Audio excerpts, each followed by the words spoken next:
नमस्कार दोस्तों, स्वागत है आप सभी का एक बार फिर से study with REET toppers YouTube platform पर। रीट 2024 की जो आपकी परीक्षा होने जा रही है 27 फरवरी 2025 को, उसके लिए गणित शिक्षण वीडियो की हमारी ये सेकंड लास्ट क्लास जो है वो रहने वाली है। ये पार्ट 2 है, क्योंकि पार्ट 1 के अंतर्गत हमने विश्लेषण, संश्लेषण, आगमन और निगमन 4 विधियों के बारे में चर्चा की थी।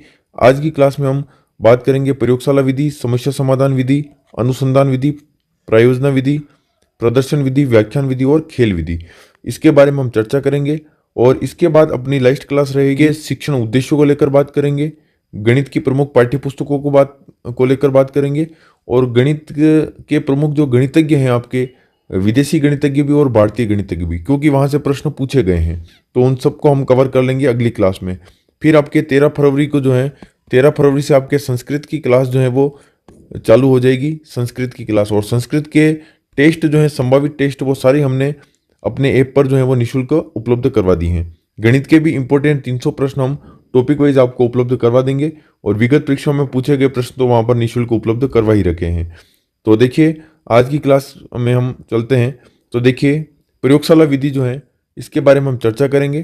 प्रयोगशाला विधि में जहाँ तक मैंने देखा है कि प्रश्न जो है वो पूछा गया है इसके सिद्धांत को लेकर, और इसका मुख्य भाव या तत्व क्या है और इसका उपयोग क्या है। 3 प्रकार से प्रश्न पूछे गए हैं। पहला प्रश्न देखिए, रीट 2022 लेवल 1 शिफ्ट 1 में। दूसरा प्रश्न रीट 2022 लेवल 2 शिफ्ट 3 में। और तीसरा रीट 2022 लेवल 1 शिफ्ट 1 में। यानी कि जो अभी लेटेस्ट आपकी रीट हुई थी, लास्ट रीट 2022, उसमें 3 प्रश्न यहाँ से पूछे गए हैं। ठीक है, तो देखिए काफ़ी इंपॉर्टेंट विधि आपके लिए बन जाती है, क्योंकि प्रश्नों का ट्रेंड जो है अब बदलता जा रहा है, और ऐसे में आपके लिए जो जो प्रश्न अभी लेटेस्ट पूछे गए हैं उनकी सर्वाधिक संभावना रहती है। निरीक्षण करो और सीखो के सिद्धांत पर आधारित। निरीक्षण का अर्थ क्या होता है? अवलोकन। अवलोकन का अर्थ होता है देखना। यानी कि इस विधि में बालक क्या करता है? स्वयं प्रयोग करता है। प्रयोगशाला जैसे कि लेबोरेटरी जो होती है आपके, फिजिक्स की हो गई, केमिस्ट्री की हो गई, जिस किसी भी विषय में जो प्रयोगशाला है उसमें, जैसे भले आपकी चित्रकला की हो गई, उस प्रैक्टिकल लैब के अंतर्गत आप क्या करते हैं? निरीक्षण करते हैं, किसी कार्य को स्वयं करते हैं। निरीक्षण यानी देखना, फिर आप देखकर उससे सीखते हैं। इसलिए यह निरीक्षण करो और सीखो, देखो और सीखो, और इसमें बालक स्वयं कार्य करता है, इसलिए इसको करके सीखना और अवलोकन द्वारा सीखने के सिद्धांत के आधारित विधि भी कहा जाता है। तो इसमें बालक जो है, एक बार पुनः मैं बताना चाहूँगा कि बालक क्या करेगा? स्वयं प्रयोग करेगा, मतलब करके सीखेगा प्रत्यक्ष अनुभव के माध्यम से। प्रत्यक्ष अनुभव के माध्यम से बालक क्या करेगा? इस कार्य को करके सीखेगा। तो प्रत्यक्ष अनुभव, करके सीखना, इसमें बालक निरीक्षण करेगा, देखेगा, अवलोकन करेगा, और उससे क्या होगा? वो सीखेगा। इसलिए इस सिद्धांत पर काम करती हैं। वृत्त का क्षेत्रफल पढ़ाने की सबसे उपयुक्त विधि है। क्यों? क्योंकि इस विधि में बालक प्रयोगशाला में वृत्त का क्षेत्रफल जो है प्रत्यक्ष रूप से जो है करके सीखता है, करके ज्ञात करता है। इसलिए वृत्त का क्षेत्रफल पढ़ाने की सबसे उपयुक्त विधि यह मानी जाती है। नेक्स्ट हम देखेंगे, आगमन विधि के सारे गुण इसमें हैं। आगमन विधि को केवल प्रैक्टिकल रूप में जब अगर बदल दिया जाता है तो उसको कहते हैं प्रयोगशाला विधि। यानी कि आगमन विधि का क्रियात्मक रूप जो है वही आपके क्या है? प्रयोगशाला विधि है। इंपॉर्टेंट प्रश्न है, पूछा जा सकता है। ठीक है, नेक्स्ट है आपके, प्रत्यक्ष अनुभव द्वारा सैद्धांतिक ज्ञान का क्रियात्मक परीक्षण किया जाता है। इसमें बालक प्रत्यक्ष अनुभव जो है प्राप्त करेगा, उसके द्वारा सैद्धांतिक जो ज्ञान होगा उसकी क्या करेगा? पुष्टि करेगा क्रियात्मक परीक्षण के द्वारा। जैसे त्रिभुज के तीनों कोणों का योग 180 डिग्री होता है। तीनों कोणों का योग क्या होता है? प्लस करके 180 डिग्री होता है। अब इसका बालक क्या करेगा? खुद जो है उन तीनों कोणों को मापेगा, फिर उनको जोड़ेगा। तो निरीक्षण करके, वो स्वयं करके निरीक्षण के माध्यम से सीख रहा है। तो ये कैसी विधि हो जाएगी? आपके प्रयोगशाला विधि के अंतर्गत क्रियात्मक विधि ये आपके लिए हो जाएगी। प्रयोगशाला विधि एक क्रियात्मक विधि है। यह विधि करके सीखने का सिद्धांत पर आधारित है। ठीक है, करके सीखने पर आधारित है। लर्निंग बाय डूइंग की अवधारणा किसने दी थी? जॉन डीवी ने। किसने दी थी? जॉन डीवी ने। और डीवी को कई बार जो है शिक्षण शास्त्र में या मनोविज्ञान में ड्यूवी भी लिखा हुआ आ सकता है, ड्यूवी। ठीक है, तो ये वही है आपके जॉन डीवी या ड्यूवी।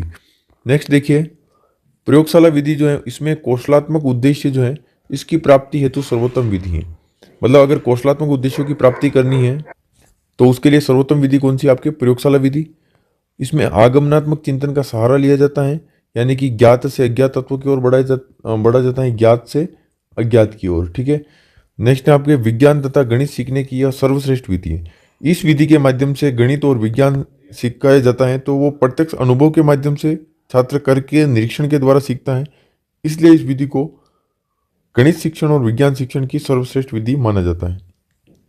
त्रिभुज व चतुर्भुज की रचना करना हो, चाहे वृत्त की परिधि ज्ञात करना, वृत्त की परिधि व व्यास में अनुपात या संबंध ज्ञात करना, आयताकार, वर्गाकार, त्रिभुजाकार, वृत्ताकार आदि आकृतियों का क्या ज्ञात करना, क्षेत्रफल ज्ञात करना, इन सभी के लिए आपके प्रयोगशाला विधि का उपयोग किया जाता है। प्रयोगशाला विधि निम्न शिक्षण सूत्रों पर काम करती हैं। जो आपके आगमन विधि में जो आपके मनोवैज्ञानिक शिक्षण सूत्र जो भी थे वो सारे इसमें उपयोग लिए जाएंगे। देखिए, स्थूल से सूक्ष्म की ओर, ज्ञात से अज्ञात की ओर, और करके सीखना और निरीक्षण करके सीखना, ये इन बातों पर आपको विशेष ध्यान देना है। रीट 2022 लेवल 2 शिफ्ट 2 में पूछा गया था कि प्रयोगशाला विधि निम्न में से किस शिक्षण सिद्धांत पर काम करती है, तो करके सीखना। ठीक है, करके सीखना सिद्धांत जो है इसका मुख्य सिद्धांत है, क्योंकि बालक प्रत्यक्ष अनुभव के द्वारा कार्य स्वयं करके सीखता है। प्रयोगशाला विधि के गुण कौन से हैं, तो इस विधि से क्या होता है, तार्किक व निरीक्षण शक्तियां जो है उसका विकास होता है। मनोवैज्ञानिक एवं वैज्ञानिक विधि है। उपकरणों का उपयोग किया जाता है, यानी प्रयोगशाला में जो है उपकरणों का प्रयोग किया जाता है। गणित के प्रमुख उपकरण कौन से हैं उसके बारे में भी हमने गणित शिक्षण सामग्री के अंतर्गत चर्चा की है। रचनात्मकता का विकास होता है, क्योंकि बालक स्वयं करके सीखता है, और इससे प्राप्त ज्ञान स्थायी होता है, क्योंकि प्रत्यक्ष अनुभव द्वारा जो ज्ञान प्राप्त होता है वो आपके क्या होता है, सर्वश्रेष्ठ शिक्षण सामग्री होती है, प्रत्यक्ष अनुभव। ठीक है, नेक्स्ट आप देखेंगे प्रयोगशाला विधि के दोष कौन कौन से हैं। तो प्रयोगशाला विधि के दोष में छोटी कक्षाओं के लिए उपयोगी नहीं है।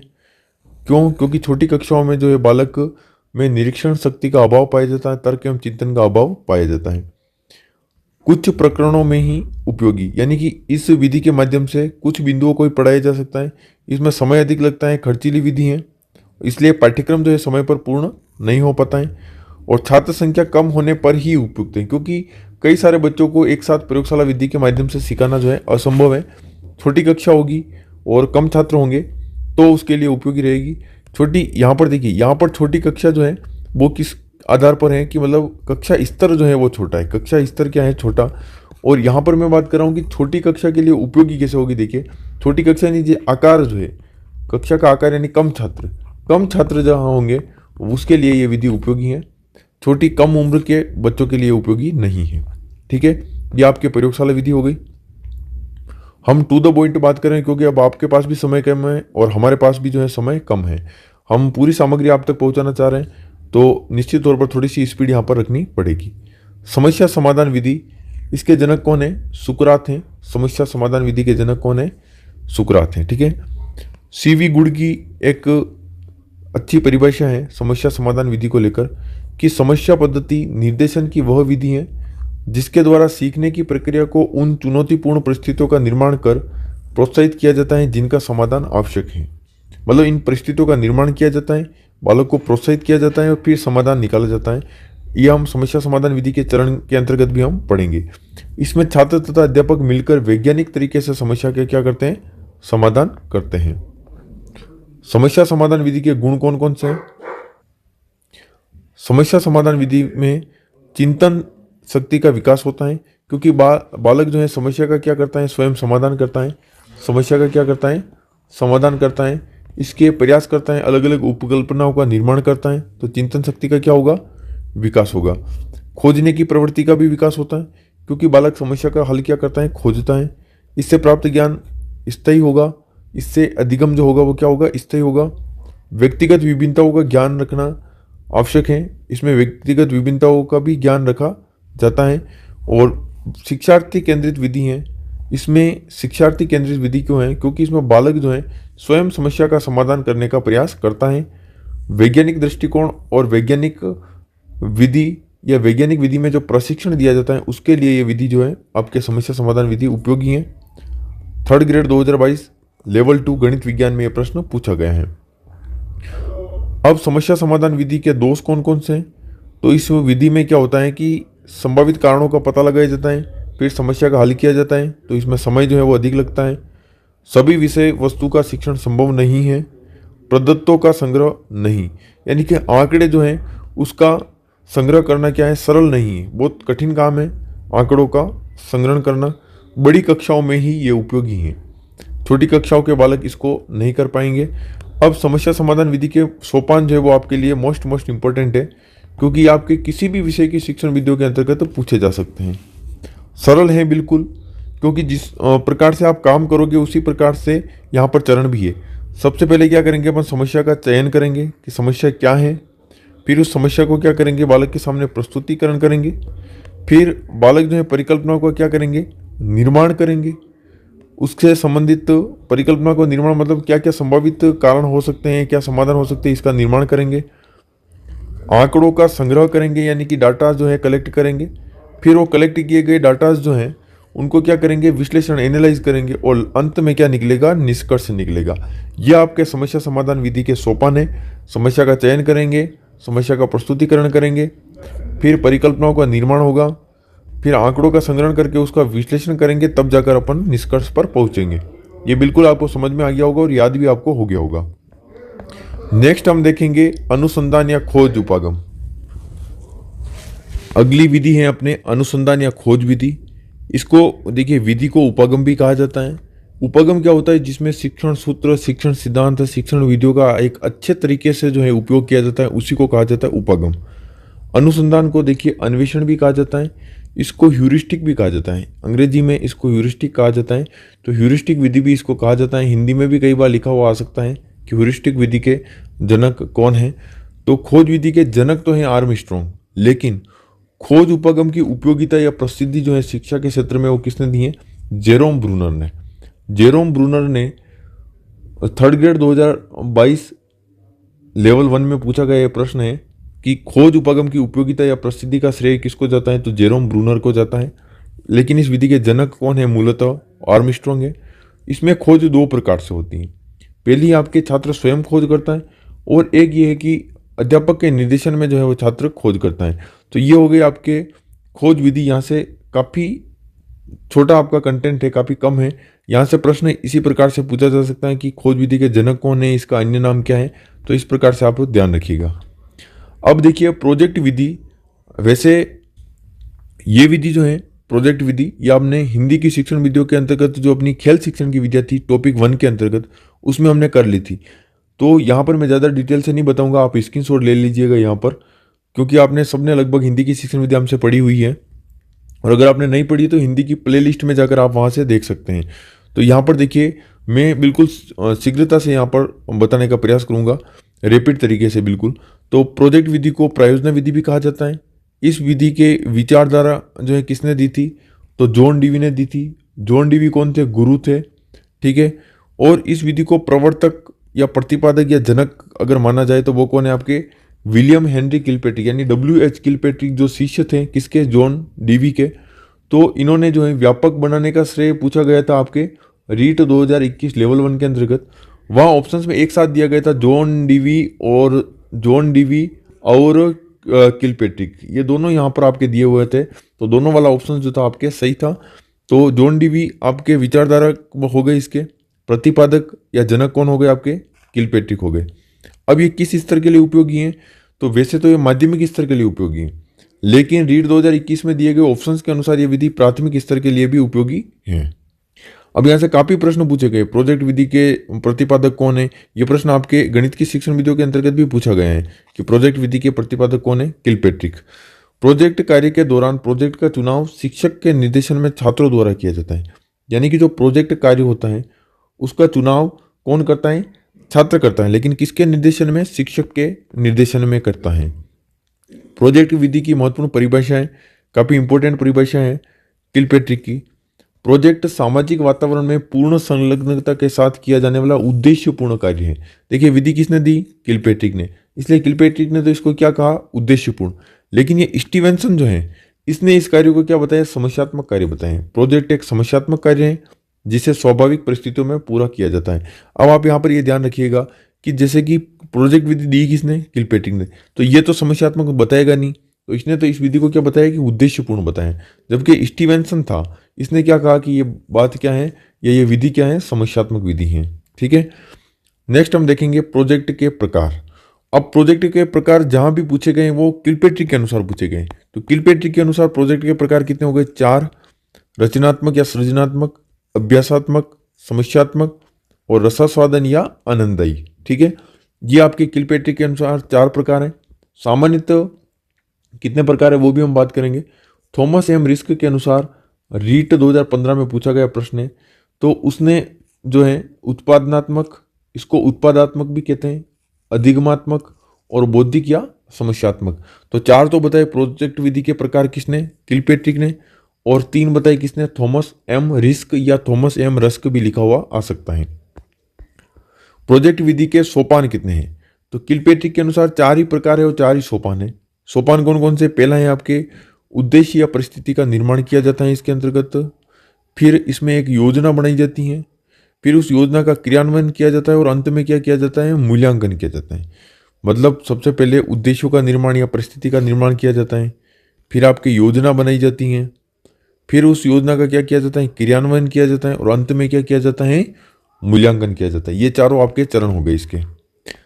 अब सामान्यतः इसके कितने चरण हैं, तो देखिए प्रोजेक्ट विधि के सोपान या चरण हैं, 6 चरण हैं। पहला चरण आपके, देखिए ये पहली बात तो ये बिल्कुल इंपॉर्टेंट है क्योंकि आपके थर्ड ग्रेड 2022 लेवल 2 एसएसटी में भी ये प्रश्न पूछा गया है।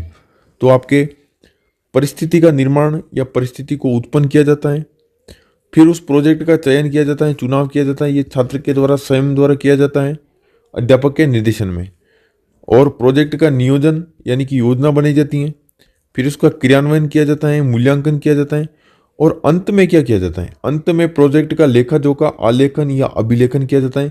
ये लास्ट वाली स्टेप आपके लिए सबसे ज़्यादा इंपॉर्टेंट है, ध्यान रखिएगा, क्योंकि कई बार छात्र जो है सोचते हैं कि अंत में मूल्यांकन होगा, अंत में मूल्यांकन नहीं है। अंत में आपके क्या है, प्रोजेक्ट का लेखा जोखा है कि जो काम आपने किया है उसका सब क्या करना है, आपको लेखा जोखा रिकॉर्ड संधारण करना है।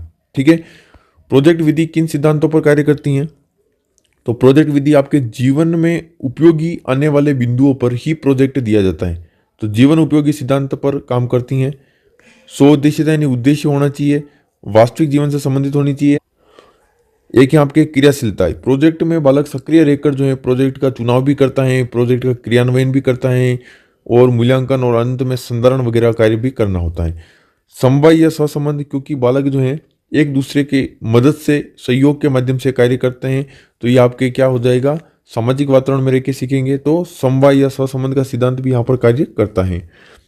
लास्ट है आपके प्रोजेक्ट विधि जीसीआई, ग्रुप सेंटर्ड इंस्ट्रक्शन जो होते हैं, यानी कि ग्रुप कंट्रोल, यानी कि आपके समूह नियंत्रित अनुदेशन, ये आपके रीट 2015 शिफ्ट 3 लेवल 2 में पूछा गया प्रश्न है। जीसीआई पर आधारित विधि कौन सी, आपके प्रोजेक्ट विधि है। ठीक है, अब आपके प्रोजेक्ट विधि जो है ये कंप्लीट हो गई है। फिर भी आपको अगर देखना है, वैसे तो हिंदी की शिक्षण वीडियो की आप प्लेलिस्ट देखने की आवश्यकता नहीं है प्रयोजना विधि के लिए। क्यों, क्योंकि प्रयोजना विधि हमने कंप्लीट यहाँ पर रिपीट में बता दी। अगर आराम से आप देखना चाहें तो आप हिंदी शिक्षण वीडियो की प्लेलिस्ट के अंतर्गत देख सकते हैं। अगली विधि है आपके प्रदर्शन विधि। अब आपको पता चल रहा होगा कि कहाँ से प्रश्न ज़्यादा आ रहे हैं। अब प्रदर्शन विधि से आपके अभी तक कोई प्रश्न आया नहीं है, लेकिन समस्या समाधान विधि, प्रदर्शन विधि आपके विज्ञान शिक्षण में भी उपयोगी है। यह विधि मूर्त से अमूर्त शिक्षण सूत्र पर आधारित है। क्यों, क्योंकि इसमें जैसे छात्र हैं, कोई चार्ट लेकर आया, कोई विषय वस्तु है, उसका क्या कर रहा है, प्रदर्शन कर रहा है, यानी कि मूर्त विषय वस्तु को क्या कर रहा है, प्रदर्शित कर रहा है, और अमूर्त विषय वस्तु का ज्ञान दे रहा है, यानी कि मूर्त से अमूर्त की ओर चलती हैं। शिक्षक विद्यार्थियों के समक्ष प्रदर्शन करता है, वह छात्र क्या करते हैं, अवलोकन करके सीखते हैं। अवलोकन यानी देख कर सीखते हैं। इसलिए इस विधि को देखो, सुनो और समझो, देखो सुनो और समझो विधि भी कहा जाता है। कौन दिखाता है, छात्र दिखाता है, अध्यापक दिखाता है। देखता कौन है, छात्र हैं। सुनता कौन है, छात्र हैं। और समझता भी कौन है, छात्र हैं। अध्यापक द्वारा उसका प्रदर्शन किया जाएगा, दिखाया जाएगा, सुनाया जाएगा और समझाया जाएगा। छात्र क्या करेगा, देखेगा, सुनेगा और समझेगा। तो ये आपके प्रदर्शन विधि कंप्लीट यहाँ पर होती हैं। प्रदर्शन विधि जो है इसमें शिक्षक और छात्र दोनों सक्रिय रहते हैं। शिक्षक इसमें अधिक सक्रिय रहता है। नेक्स्ट आप देखेंगे व्याख्यान विधि। व्याख्यान विधि जो है इसे लेक्चर मेथड कहते हैं, यानी कि इसे भाषण विधि भी कहा जाता है। सामान्यतः अपने जैसे 11वीं 12वीं कक्षा में जो सामाजिक विषय पढ़ाई जाती हैं उसमें क्या करता है अध्यापक, केवल भाषण के रूप में केवल व्याख्यान देता है, लेक्चर। इसमें कोई करके सीखने का काम इसमें नहीं किया जाता है। अध्यापक सक्रिय रहता है, छात्र क्या रहता है, निष्क्रिय श्रोता के रूप में। इसलिए विधि क्या है, अमनोवैज्ञानिक है। लेकिन इस विधि के 2 गुण काफ़ी अच्छे हैं। पहला है आपके कम समय में अधिक ज्ञान दिया जाता है, और दूसरा ये कम खर्चीली विधि है, क्योंकि इसमें खर्चा नहीं आता है, क्योंकि मामूली या नाम मात्र का खर्चा आता है, लेकिन इसमें शिक्षण सामग्रियों का प्रयोग करना चाहिए ताकि व्याख्या विधि जो अच्छे ढंग से प्रस्तुत की जा सके।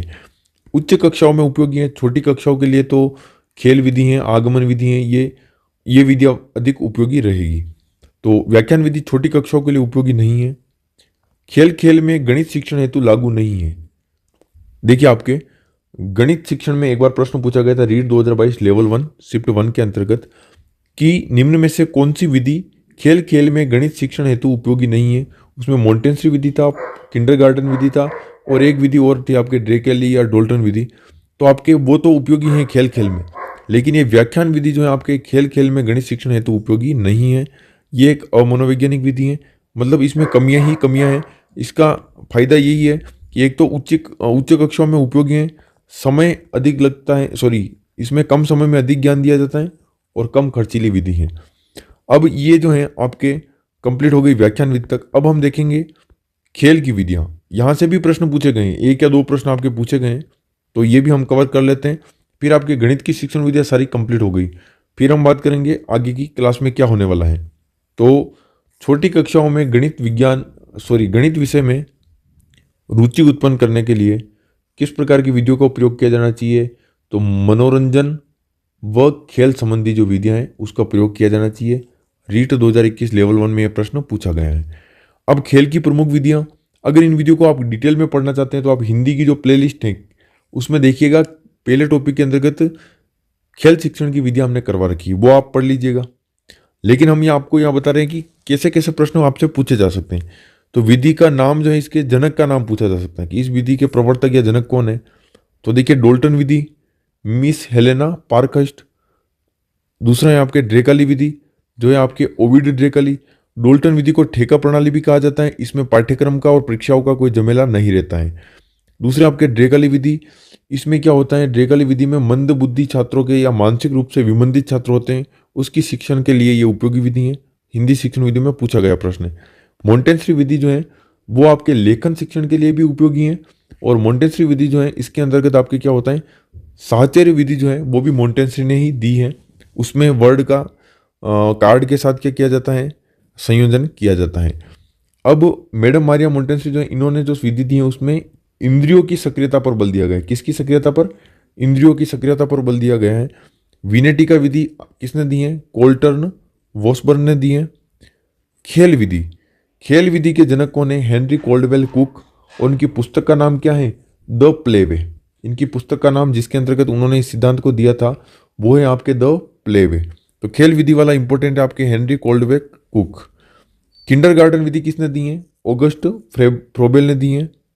और प्रोजेक्ट या प्रायोजन विधि के बारे में हमने पढ़ लिया है, फिर भी एक बार देख लेते हैं कि जॉन डीवी इसके विचारधारा देने वाले हैं, और इसके प्रवर्तक या प्रतिपादक कौन है, किलपेट्रिक। ये प्रश्न आपके रीट 2022 लेवल 2 शिफ्ट 3 में पूछा गया था कि प्रोजेक्ट विधि के संस्थापक कौन है, तो कौन है आपके, किलपेट्रिक है। अब ये मैंने आपको बिल्कुल ही स्पीड से पढ़ा है, क्योंकि समय आपके पास भी कम है, हमारे पास भी कम है।